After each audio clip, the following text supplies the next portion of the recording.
So the way the United States police officers and other civilized countries handle crime is a little different. Here in the United States, we like to shoot people. We like to shoot them dead.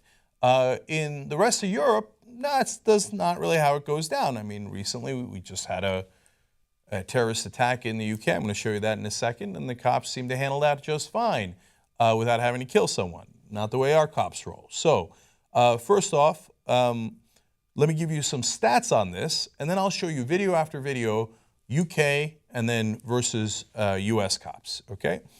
First of all, American police in 2014 were 18 times more lethal than Danish police. Well, they just had to do it.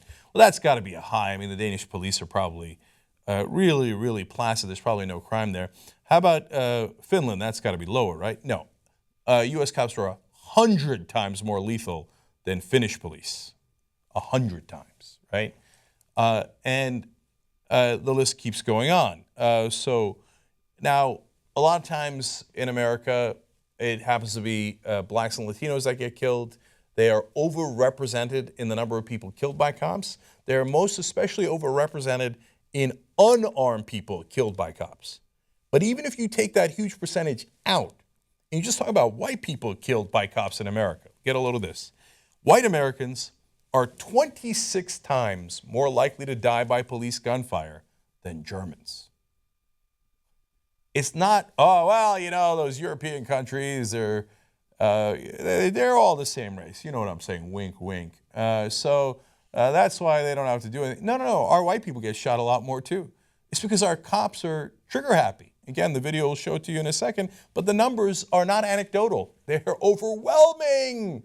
See, it turns out that there's a different way to handle things if you're the Germans, the Danish, the Finnish, and all over the Europe. In fact, let's go to the UK and do a comparison here. Fatal shots by U.S. police since 2013 when someone is wielding a blade or other weapons, but not a gun, okay? More than 575 people killed, okay, by U.S. cops since 2013. In the UK, there's more people who wield knives because of tight gun control. They have less guns, so more knives. So the UK cops obviously must have killed more than 575 because there's so much more of it over there. Here's how many they killed since 2013, people attacking with a knife. 1.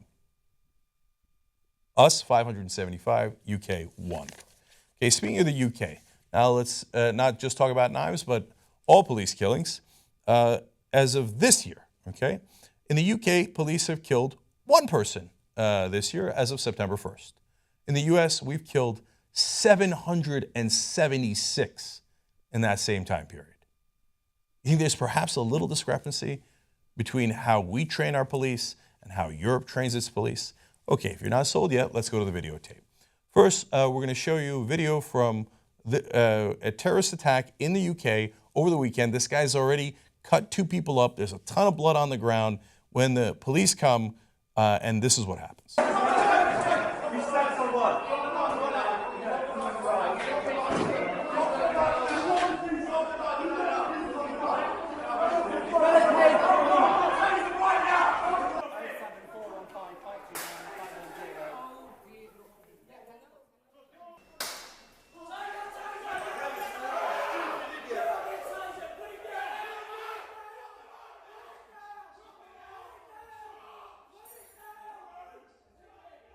So they did taser him. The first taser didn't work. The second one did. They kick away the knife. They arrest him. They didn't shoot him with guns. They didn't execute him. Wow. That's amazing, right? They didn't immediately kill him. Now, let's talk about U.S. cops, and let's show you a videotape there. Over the weekend, same time period, here in the U.S., in Miami, there was a bank robber who had a blade, just like that guy had a blade. Let's see how that turned out.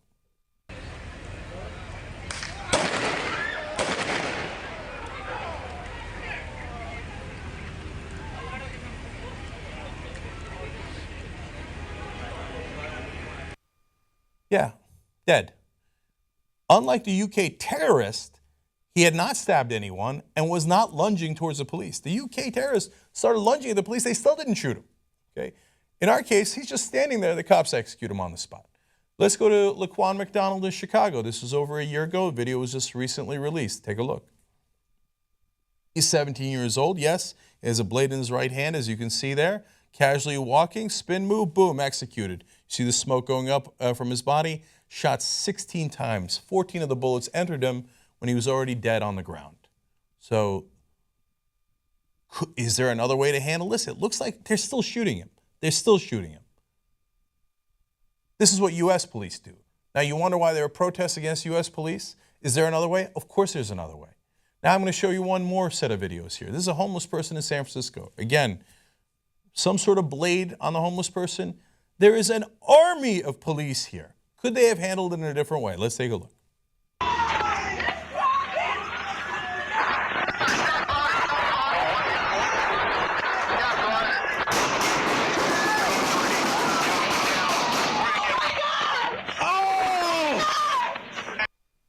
Now, in case that wasn't clear enough because they pointed down when the shooting began, there's another angle on that video. And I'm sorry to show you all this, but we have to face the truth here in America, which is our cops are trained to kill, they're licensed to kill, and they get away with it almost every single time. They're almost applauded for this kind of barbaric activity. Here, watch it again.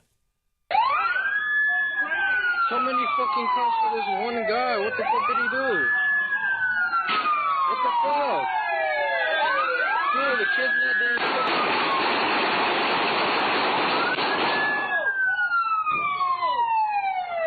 Dude, he didn't do fucking shit. What did he do? It looks like a gangland slaying to me. Do you guys really, does anyone believe that the 14 cops there were all in grave danger? At any moment, that homeless person could have killed them all. They had to put the person down.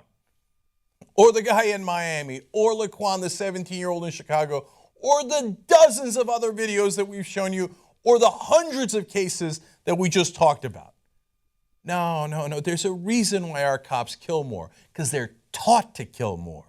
In Europe, they have 3 years of training for the police. Most of that time is spent on figuring out how to de-escalate conflicts. Of course, they spend a lot of time on, what happens if the criminal is escalating the conflict? What happens if you're in danger? They spend a lot of time training. On average, we spend about 19 weeks training. And by a 20-to-1 ratio, that is, they're taught what you do when there is conflict, right? Only 5% of the time do they talk about de-escalating the conflict. How do you bring the conflict down? The other 95% of the time, they talk about, like, how do you protect yourself? How do you shoot them? How do you kill them? Let's talk about firing your weapon and firing it. They could kill you at any minute, any second. You're always in danger. Shoot, shoot, shoot. And that's what we have. Cops in America. Shoot, shoot, shoot. When are we going to get it through our thick skulls that we got to do better training of the cops and teach them that they are supposed to be brave. They are supposed to do better policing. They are supposed to respect human life. Even if it's a bank robber, even if it's, oh, God forbid, a homeless person, even if it's a 17-year-old black kid. Yes, you're supposed to respect their life, even if they have a blade. I'm not saying that they were in no danger, but did anybody think that all those executions were warranted? And then when you ask the cops, can you do a little bit better? Oh, why are you so anti-cop? Because that isn't decent policing. I'm not against police. Apparently, they do a wonderful job in Europe. I'm against training the police to execute the citizens. And if you're not against that, there's something wrong with you. I know. Do you enjoy that? Those videos, do they give you a rush? Do you feel some sort of vicarious pleasure out of that? Do you feel like they're getting guys you don't like? What is it about that makes you want to defend that? No, we have to fix it. We have to get better training, and if you don't, there's something wrong with us as a society. We're supposed to live in a democracy. Those cops are supposed to represent us. They get paid by us, the taxpayers. It's incumbent upon us to give them new rules and new directions, because this is horrific. Young Turks.